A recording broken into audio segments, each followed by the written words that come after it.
The money was right there. $12,000 spread across the top of the dresser like it meant nothing. Hundreds fanned to the left, 50s loose in the center, a few bills drifting toward the edge as if they'd simply fallen there. The morning light came in flat through the curtains and caught the ink on the faces of dead presidents. And Janet Santos stood in the middle of that large, silent bedroom and did not move. She had been cleaning for 19 years. She had worked in small apartments and in homes like this one. Marble floors, high ceilings, the particular hush of rooms that cost more per square foot than most people earned in a month. She had cleaned the bedrooms of people who left jewelry on the bathroom counter, wallets on nightstands, loose bills on dresser tops. She had always left everything exactly where she found it. She had always moved on, but she had never seen $12,000. Her cleaning cloth hung loose in her right hand. The bottle of surface spray was tucked under her left arm. She stood 6 feet from the dresser and looked at the money the way you look at something that doesn't quite belong in the landscape, the way you might look at a door left open in a room with no walls. Behind the bedroom door, in the narrow shadow where the morning light didn't reach, Henry Caleb Anderson stood with his arms folded and his jaw set and his eyes fixed on the gap between the door and the frame. He had been standing there for 11 minutes. He had stood in that same position, in variations of that same room, behind variations of that same door, more times than he could count over 15 years. He knew what came next. He had always known what came next. He was 58 years old. He had built his fortune the way a man builds a wall, one deliberate stone at a time, each one chosen, each one tested, nothing left to chance or trust. The real estate empire, the contracts, the conference tables where other men still fumbled with their words while Henry had already decided. All of it constructed on a single foundation: that people, given the right circumstances and enough privacy, would always take what wasn't theirs. He had watched it happen with secretaries, with gardeners, with 3 different cooks, and every housekeeper the agency had ever sent him. Some took it the first day. Some waited a week. One had lasted almost 2 months before the money disappeared, along with a silver frame from the hallway shelf. They all took it, every single one. Which was why he stood behind the door of his bedroom in his own home, hidden from a woman who had arrived an hour ago in a faded uniform and sneakers so worn at the left sole that she'd folded a piece of cardboard inside that morning to cover the hole. He had noticed that. He noticed everything. Janet took a slow breath. Then she took 1 step toward the dresser. Henry's arms tightened across his chest. She took another step. And then the cleaning bottle slipped from under her arm and hit the floor with a hard plastic crack that broke the silence of the whole room like something thrown through glass. Janet flinched, crouched quickly, picked it up, stood, pressed it firmly against her ribs this time, looked at the money again. And then she did something Henry Anderson had never seen in 15 years. She put the cloth over her shoulder, set the bottle down carefully at her feet, and began, with both hands, slowly, almost gently, to organize it. Her fingers moved with the same care she gave everything else. She gathered the scattered bills without hurrying, hundreds together, 50s together, each one straightened, corners smoothed, the whole pile built slowly in the center of the dresser, the way someone builds something they intend to last. She did not glance toward the door. She did not pause to calculate. She worked the way a person works when the decision has already been made. Not in this room, not today, but somewhere much earlier and much deeper than this. When the bills were stacked and even, she reached into the front pocket of her uniform and took out a small notepad and a pen. She wrote something, tore the page out clean, folded it once, and placed it flat on top of the pile, pressing it down with 2 fingers so it wouldn't slide. She stepped back, looked at the dresser the way you look at a finished thing. And then, barely loud enough to cross the room, she whispered something Henry had to lean forward to catch. "Thank you, Lord, for an honest job." Then she picked up her bottle, unfolded her cloth, and got to work. Henry did not move. He stood behind that door and watched her clean the bedroom with the same steady attention she had given the money, dusting in long, even strokes, wiping the mirror above the dresser without once glancing at the pile sitting directly below her hands, sweeping the floor from corner to corner and moving furniture gently and placing it back exactly where she'd found it. He stood there after she moved into the hallway. He stood there while the sound of her work faded into the next room. He stood there in the silence of his own bedroom, alone with the dresser and the stacked bills and the small folded note sitting on top of them. He walked to it slowly, picked it up with 2 fingers, unfolded it. The handwriting was clean and unhurried. $12,000 found on bedroom dresser. All bills accounted for and organized. Janet Santos. He read it once, then again. Then he set it back on top of the money and stood very still. Outside the window, Greenwich went about its morning, a car door closing somewhere down the street, the distant mechanical sigh of a delivery truck, the world moving the way it always moved, indifferent and steady.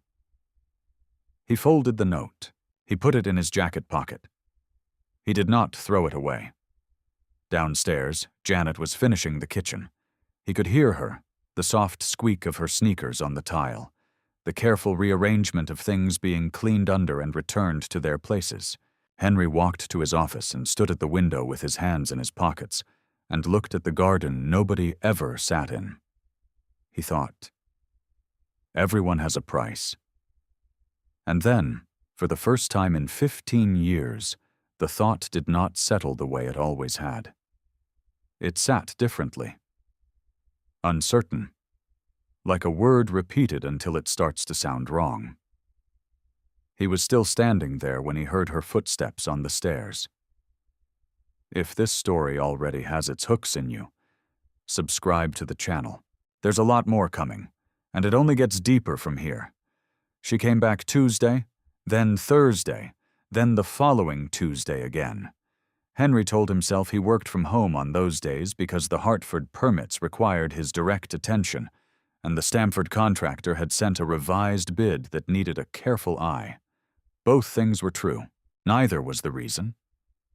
He watched her work from a distance, he maintained, with the precision of a man who understood exactly what he was doing and preferred not to examine it. Not from behind doors anymore. That was finished, though he couldn't have said exactly when he'd stopped. He watched from the upstairs hallway, from the kitchen doorway, from the edge of his office where the angle of the door gave him a partial view of the corridor. He watched the way she handled the ceramic lamp in the upstairs hallway, the one with the hairline crack along the base, always lifting it with both hands, the way you carry something that has already been hurt once. He watched her dust the framed photographs on the study wall, each frame separately, carefully, as if the people inside them deserved the same attention as the room itself. She never moved anything without putting it back. She never rushed. She never did less in any room simply because no one was there to see it. He ran the second test anyway.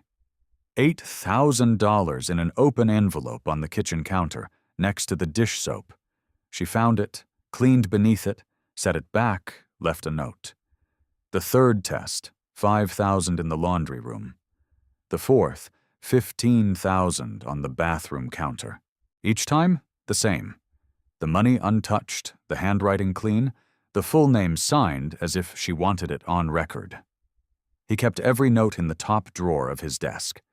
He told himself he was documenting results. One Thursday afternoon, he came downstairs while she was still working and stood in the kitchen doorway and watched her wipe the counters in long, even strokes. She hadn't heard him yet. And something moved in him, a small, inconvenient impulse he couldn't immediately name. He almost said something. Not about the tests, not about the money. Something ordinary. Something that acknowledged her presence in the room the way you acknowledge a person, not an employee. He stood there with the words half-formed. Then he turned and went back upstairs without making a sound. He sat at his desk for a few minutes after that, doing nothing. Then he opened a new contract file and went back to work. It was in the third year that he noticed the Tuesdays and Thursdays. He heard the front door close a full hour before her shift was supposed to end. He checked the time, looked at the monitor, pulled up the attendance logs. Every Tuesday, every Thursday, an hour early without a word. He sat back and looked at the ceiling. He knew what a secret looked like. He had spent 15 years learning that shape, cataloging it, filing it away as confirmation. And now that shape was appearing at the edges of the only person who had ever made him doubt himself, and he felt something he recognized immediately and hated recognizing. Relief. There it is, he thought. There it finally is. He told himself he was not disappointed. He told himself this was exactly what he had always known would happen. He told himself the only remarkable thing was how long it had taken. The following Tuesday, when he heard her footsteps moving toward the front door 53 minutes before her shift ended, Henry was already standing, already reaching for his keys, already telling himself he was simply being thorough. He followed her into the city. What would you do if you were Henry at this moment? Keep following or turn back? Tell us in the comments. The bus wound through neighborhoods Henry did not usually have reason to visit. Smaller streets, older buildings, the kind of city that worked without asking for anything back. He sat 2 cars behind in his dark sedan, feeling faintly absurd in his tailored jacket, and did not turn back. Janet sat near the window. From where he was, when traffic slowed, he could see the line of her profile, not dreaming exactly, resting, the face of someone who saves energy carefully because she knows what the rest of the day will cost. 20 minutes later, she got off. He parked badly, one wheel on the curb, and followed on foot. She moved differently here than she moved in his house, faster, more direct, with the particular forward lean of a woman who knows exactly where she is going and cannot get there fast enough. She turned a corner. Henry turned it after her, and stopped. The building took up most of the block. Wide, flat face, sliding glass doors, a small brown sign above the entrance. Henry knew it without needing to read it. City General Hospital. He watched Janet push through the sliding doors and disappear. He stood on the pavement for a moment. A shoulder bumped his. A cab leaned on its horn somewhere behind him. The city kept moving, indifferent and loud. Then he walked through the sliding doors and followed her in. She moved through the hospital the way she moved through his house, like someone who had learned the layout by necessity. Past the pharmacy, past the second nurse's station, through a set of double doors that opened onto a corridor with pale yellow walls and a different kind of quiet than the rest of the building. Henry stopped at the double doors. Above the entrance, in plain dark letters, Pediatric Oncology. Janet was already halfway down the corridor. She stopped outside a door, room 14, and did something Henry had not seen her do anywhere else. She paused. One hand on the handle, her head dropped slightly, her eyes closed. One breath, 2, as if she were building something in her face, assembling it carefully, something softer, something that would hold, something that would not frighten whoever was waiting on the other side. Then she pushed the door open and went in. Henry moved down the corridor and stopped outside room 14. The door had not fully closed.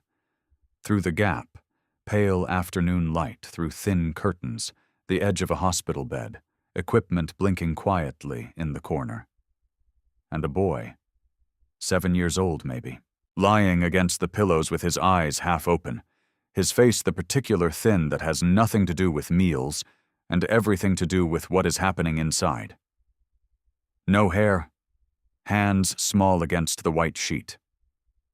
Janet was already beside him, both of his hands in both of hers, leaning forward in the chair she'd pulled close, talking in a voice Henry could not hear from the doorway. Then the boy said something back, and Janet laughed, a short, real laugh, the kind that costs something, and reached up and touched his cheek with the back of her fingers and said it clearly enough to reach the hallway. "Mama's here, baby. Mama's here." Henry's hand found the wall beside him. A nurse appeared from somewhere down the corridor and knocked twice on the door of room 14. Stepped inside. Her voice came through the gap, gentle and professional. "Mrs. Santos, I'm sorry to bring this up tonight, but we still need to finalize the payment arrangement for Gabriel's next chemotherapy cycle. The billing office has been trying to reach you." A pause. Then Janet, steady and quiet. "I know. I'll come speak to them before I leave." The nurse came back out, moved down the corridor with a polite, distracted smile at Henry, the kind reserved for visitors standing in hallways looking lost. Henry did not move. He stood against that pale yellow wall with his hand pressed flat to the plaster and looked at nothing, and felt something cracking open in his chest. Something he had sealed a long time ago and told himself was better that way. The boy's name was Gabriel. He was Janet's son. He was sick, and she had been alone in a room with $90,000. If that moment stopped your breath, leave a like. It helps us keep telling stories that matter. He was still in the corridor when the door to room 14 opened, and Janet stepped out. She saw him immediately, and what crossed her face was not guilt, not the quick recalibration of someone caught in something they shouldn't be doing. It was something quieter and more painful than that. The fear of a person who has been holding something together with both hands for a very long time, and who has just seen something that might make it fall. Her eyes moved from his face to the corridor and back. "Mr. Anderson." Henry opened his mouth, closed it. This was unusual for him. Henry Anderson always had the right words positioned and ready, but standing in a pediatric oncology ward outside the room of his cleaning employee's sick child, all his usual words were the wrong shape for the moment. "I was in the neighborhood," he said. Something passed across Janet's face, not quite a smile, but the ghost of one, brief and involuntary. Then it was gone. They found a small cafe 2 blocks from the hospital. Plastic chairs, laminated menus, a woman behind the counter who called everyone sweetheart without looking up. Henry felt extremely out of place. He sat across from Janet and folded his hands on the table and said nothing, while she wrapped both hands around a cup of tea she didn't touch. "Gabriel was diagnosed 8 months ago," she said finally. "Leukemia." She said the word flatly, the way you say a word you've had to practice until it loses its power to undo you. He turned 7 in February. He was in the middle of his birthday song when he fainted. Henry said nothing. "My husband Robert died 3 years ago. Construction accident. A scaffold gave way on the 14th floor." She stopped, picked up the tea, held it, set it down. "Gabriel is all I have." Henry asked about the treatment. She named the gap between what insurance covered and what the cycle cost. He kept his face still. For her, it was not a number. It was a wall she had been throwing herself against every day for 8 months, with no door in it and no one waiting on the other side. "I've been picking up extra shifts," she said. "Evening work, weekends. I sold Robert's watch, his tools." A pause. Gabriel hasn't asked about them. There was a moment then, a brief, visible thing, where something moved across Janet's face that wasn't dignity or control. She looked at the table, and her jaw tightened slightly and her hand shifted on the cup. And Henry understood with certainty that she was stopping herself from saying something else. some other sentence that had been waiting a long time. She let it pass. She looked back up. "Why didn't you tell me?" Henry said. She looked up then, and there was something in her eyes, not anger exactly, but something firm and tired and very old. "Tell you what, Mr. Anderson, that my son is sick, that I need help." She shook her head. "I come to your house to clean it. That is what you pay me for. My life is not part of the arrangement. You could have asked—" "I don't ask for mercy." She said it quietly, without drama. Not from employers, not from anyone. "My mother raised me to stand on my own 2 feet. When people find out, they look at me differently. They pity me. And pity is a heavy thing to carry on top of everything else." She looked at the tea. "If I start asking for mercy, I may forget how to stand." The cafe was warm around them. The clatter of cups, the low television in the corner, the sweetheart from behind the counter landing on strangers like small, unearned gifts. Henry sat very still inside all of it. He thought about the notes in his desk drawer. He thought about $90,000 spread across 11 different surfaces over 3 years, and a woman who had left every dollar in place and written it down and signed her full name each time, as if honesty, for her, was not a decision made under pressure but simply the shape of who she was. "I'd like to help with Gabriel's treatment," he said. "The full cost, whatever insurance doesn't cover." Janet's hands tightened around the cup. "I'm not offering out of pity," he said. "I want to be clear about that. I'm not sitting here feeling sorry for you." She watched him carefully. "Then why?" "Because I can," he said. "And because it's the right thing to do." "I would pay you back," she said quietly. "Every dollar. That isn't necessary." "It is to me," she said. And the way she said it closed the subject completely. They sat for another minute without speaking. Outside, a bus went past, its headlights sweeping briefly across the window. Janet finally drank her tea, both hands around the cup, and looked out at the dark street. Henry looked at her profile, tired and steady, bent by everything that had come at her, and somehow still upright, like something that had learned to grow around the damage. "He likes dinosaurs," she said, almost to herself. "Gabriel. He had a picture book. I had to sell most of his books when the bills came. He still talks about the dinosaurs." Henry said nothing, but something in his chest moved, quietly, without permission, the way things move when they have been still for too long. If this story has touched something real in you, consider supporting with a super thanks. It's what keeps these stories going. He did not attach his name to the payment. He called his financial advisor from the car that same night and arranged a donation to City General Hospital, marked for Gabriel Santos in pediatric oncology. Full remaining cost of treatment, the best plan available, the one with the specialist consultations, and the additional support hours.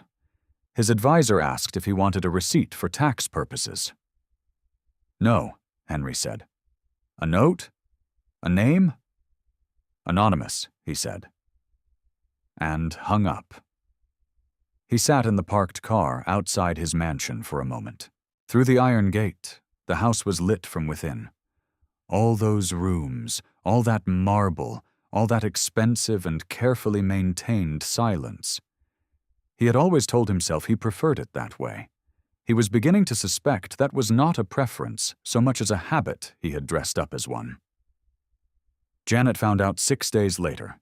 She called him directly, something she had never done, and when she asked if it was him, he said yes. She came to his study the following Thursday. She stood in front of his desk in her work uniform and her worn sneakers, and she did not sit down. "I was angry," she said when the hospital called.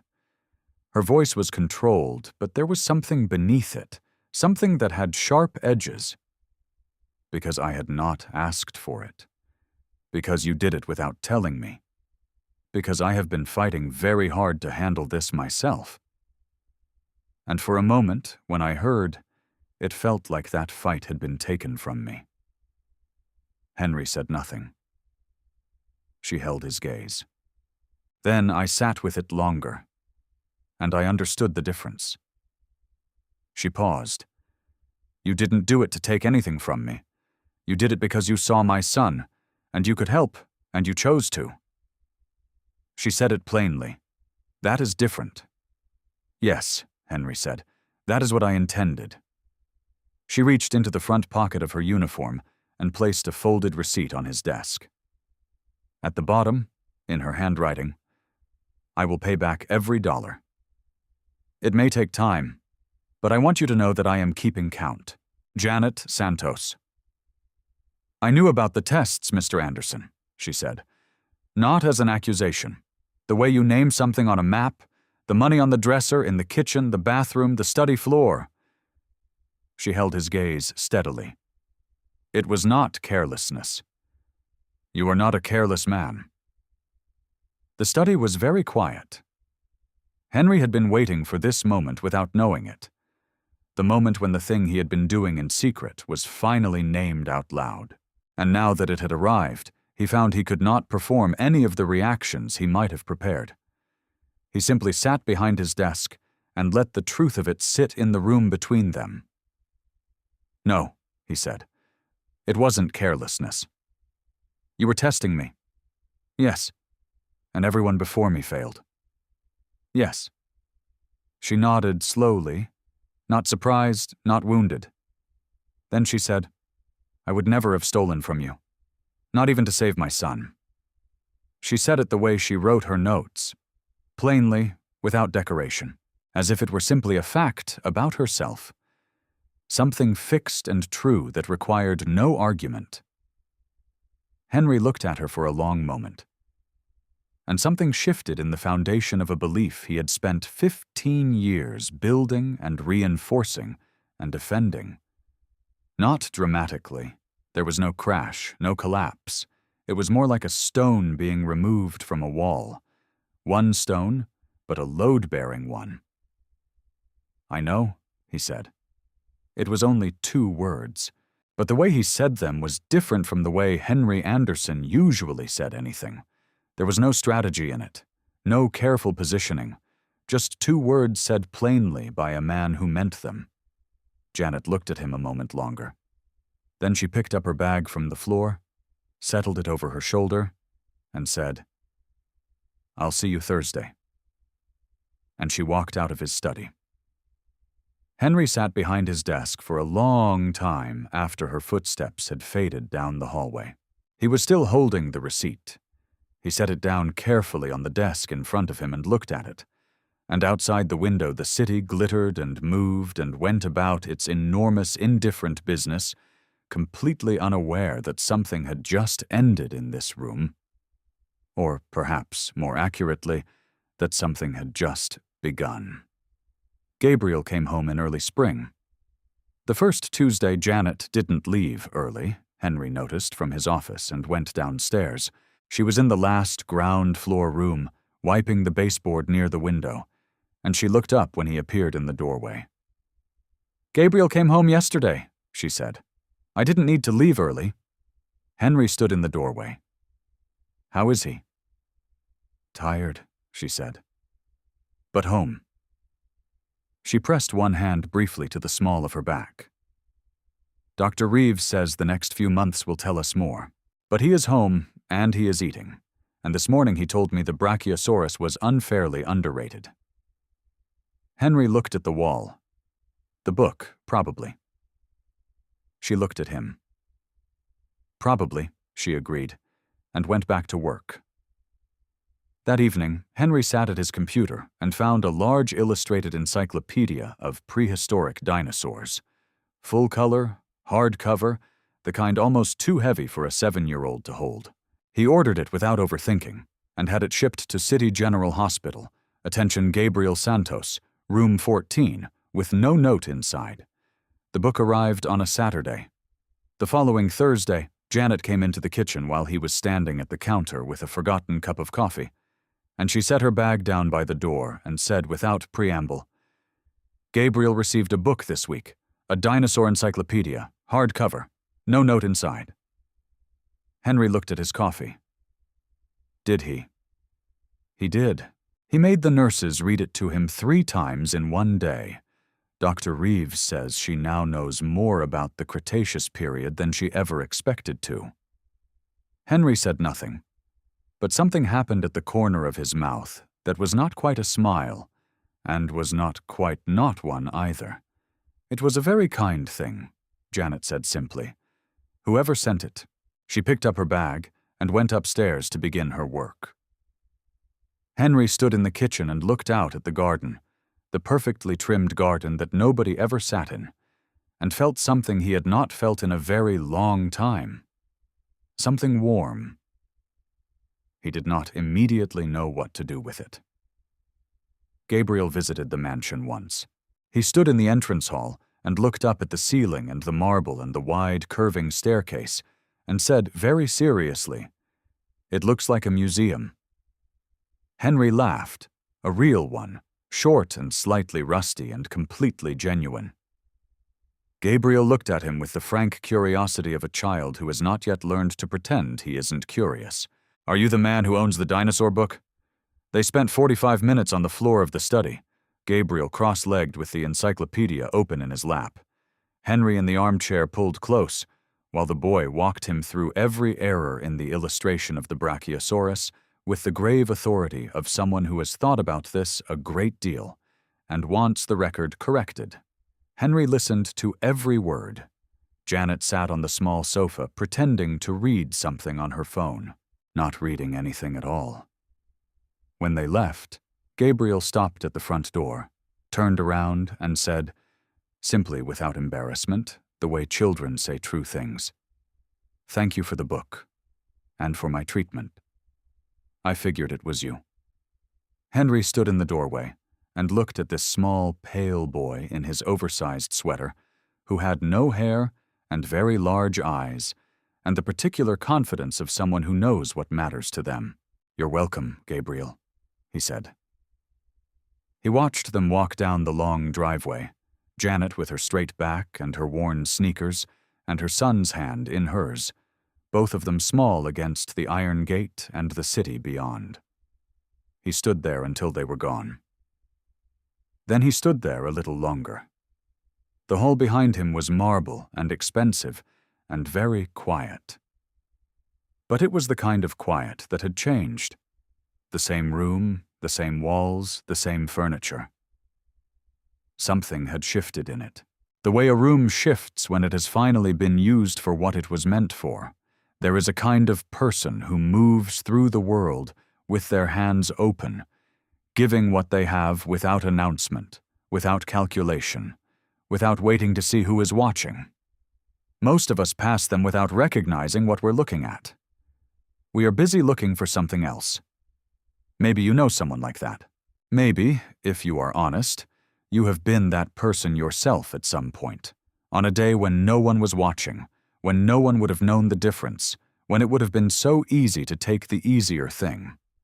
And you didn't. You chose the harder, quieter thing. The true thing. That choice doesn't make the news. It doesn't get a receipt or a record, but it gets noticed, eventually, by the right person, at the right moment, in a way that changes something in them permanently. You are not alone in wanting a world where that still happens. This story is proof that it does. Thank you for staying until the end. Not just for watching, for caring enough to let it land. If this one stayed with you, the next story goes somewhere you won't expect. Don't miss it.